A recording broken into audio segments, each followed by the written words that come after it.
That's all right. You know what you need to do? What? You need to get on your knees. I do. And ask for forgiveness. Jesus tells us that there's only one sin that will not be forgiven, and that is blasphemy against the Holy Spirit. And Mika, yes, during Governor Mike Huckabee's run for the presidency, you blasphemed the Holy Spirit day in and day out. Yes, you did. Right. Well, you know what? Let's ask an authority about that. Okay. Governor Mike Huckabee, it is so good to have you on set. How are you doing? I'm doing well. Well, good, good. So what's going on? What are you up to? I was just telling Willie I've got my own hot dog party at 57th and 8th Avenue now. Really? And, yeah. Now, let me ask you, is it yours or you have the split revenue? Do you have a backer? You have a front man? No, I'm just leasing it, you know, for the next couple of weeks to see how things work out. Well, that's great. That's excellent. Great. Yeah. Other than that, how are things going? No, things are going well. You know, there is a life after a campaign, but you don't know it when you're in the middle of it because it's so intense and you spend 20-hour days, 7 days a week, never stopping. And, you know, we're trying to just sort of sit down, decompress, sort through, and see what's next. Yeah, well, how about writing a book?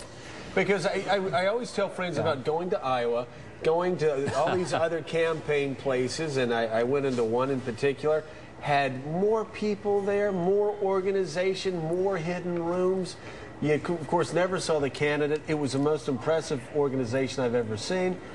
And then I said, hey, let's go to Huckabee's event tonight with Chuck Norris. We drove over there. I walked backstage. Nobody stopped me. Went in the green room, sat down there for a while, had a donut, went out back, saw your bus, had four more donuts, went out back. And there was one guy outside your bus, and I was like, is the governor in there? They're like, yeah. Can we see him? He's like, sure. And we walked in, and there you were in the bus with Chuck Norris and Ed Rollins.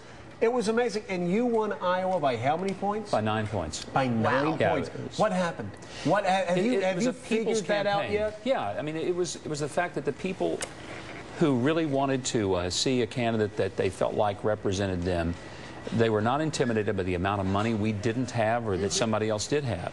And it was all heart, and it was an incredible story. And I think it is very interesting if people understood how many of the supporters we had who didn't have big checks to give us, but they gave us their time, their heart, their soul. People didn't understand. They bought their own yard signs, their own caps and T-shirts. We didn't provide that stuff. We didn't have the resources. It was an amazing story, and there is a story behind the story that I think is very fascinating.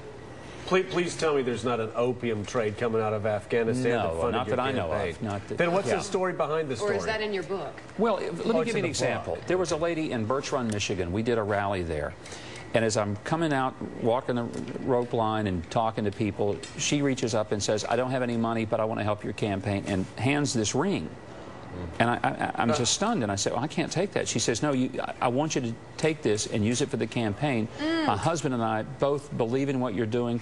We want you to, and I said, she said, you have to. Pressed it in my hand and took off. I'm still looking for it. Oh, my gosh. That's an incredible story. Yeah. We have two other things. So I want to ask you about John McCain, but before that, we have fun on the set here, the blessing, but you are very seriously a minister. And I want to know what you thought of Barack Obama's speech yesterday, and if you thought he was able to punch through any of the problems facing our country. There are two different stories. One is Obama's reaction. The other one is the Reverend Wright's speech itself. And I think that, you know, Obama has handled this about as well as anybody could. And I agree, it's a very historic speech. I think that it was an important one and one that he had to deliver, and he couldn't wait.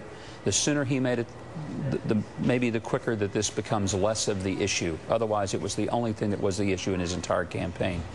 And I thought he handled it very, very well. And he made the point, and I think it's a valid one, that you can't hold the candidate responsible for everything that people around him may say or do. You just can't, whether it's me, whether it's Obama, anybody else. But he did distance himself from the very vitriolic statements. Now, the second story, it's interesting to me that there are some people on the left that are having to be very uncomfortable with what Louis Wright said when they were all over a Jerry Falwell or anyone on the right who said things that they found very awkward and uncomfortable years ago. Many times those were statements lifted out of the context of a larger sermon. Sermons, after all, are rarely written word for word by pastors like Reverend Wright, who are delivering them extemporaneously and caught up in the emotion of the moment. There are things that sometimes get said that if you put them on paper and looked at them in print, you'd say, well, I didn't mean to say it quite like that. But I mean, you never came close to saying 5 days after September 11th that America deserved what it got, or that the American government invented AIDS. Not defending his statements. I know you're not. I know you're not. I'm just wondering, though, for a lot of people, would you not guess that there are a lot of independent voters in Arkansas that vote for Democrats sometimes and vote for Republicans sometimes, that are sitting here wondering how Barack Obama's spiritual mentor would call the United States the U.S. KKK? I mean, those were outrageous statements, and nobody can defend the content of them. What's the impact on voters in Arkansas? I don't think we know. I mean, if this were October, I think it would have a dramatic impact. But it's not October. It's March.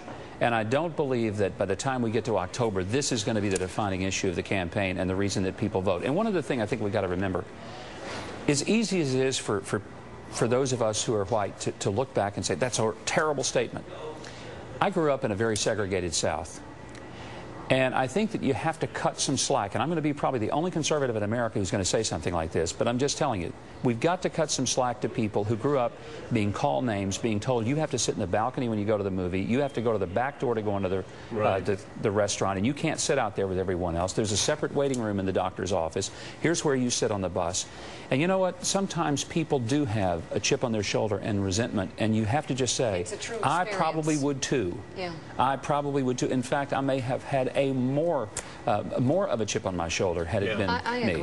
We just don't know. It's the Atticus Finch line about walking a mile in somebody else's shoes. I remember when Ronald Reagan got shot in 1981, there were some black students in my school that started applauding and said they hoped that he died. And you just sat there, and of course you were angry at first, and then you walked out and started scratching your head going, boy, there's some deep resentment there. Yeah. But it was a fascinating speech, and it was interesting to hear your insight. By the way, if McCain's smart, he'll pick you as his vice president. If he does, any word on that? If he does, we're crowding into the observatory. Do you mind? We love Northwest Washington. I already know what I would do with the front room. That's okay. Oh, okay. Thank you. What? All right, so when you come back, we're going to have a bass guitar for you.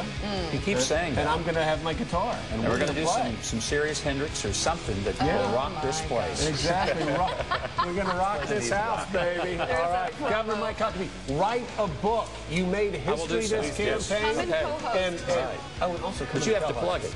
Are you kidding? We are so shameless for you. We are so in the tank. I am in the tank. Hey, by the way, just for the record, one more time, your success was due in large part to Morning Joe. All right. There it is. There he is. All right. Thanks a lot, Governor. Thanks, guys. We'll see you soon. Okay, take care. We are going to be right back.